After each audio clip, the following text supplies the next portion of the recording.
December मास प्रथम पक्ष सुभाषित। कर्म एका देई थाए जीवने सम्मान, जीवनर भार मात्र कर्महीन ज्ञान।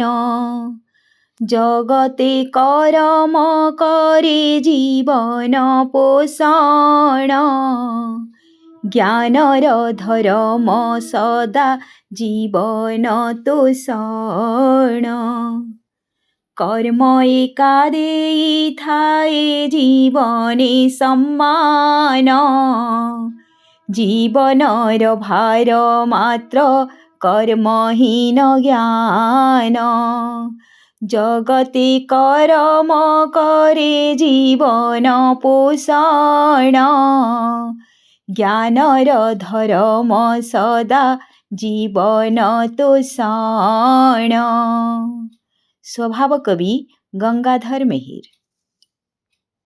द्वितीय पक्ष सुभाषित।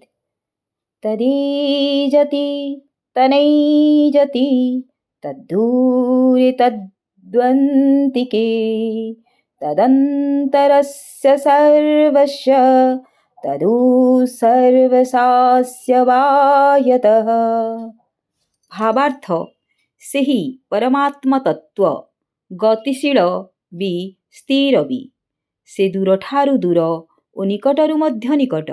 ସେ ଏହି ସବୁ ଜଡ଼ଚେତନ ଜଗତ ଭିତରେ ଅଛନ୍ତି ଓ ସବୁର ବାହାରେ ତାହାକୁ ଆବୃତ୍ତ କରି ଅଛନ୍ତି।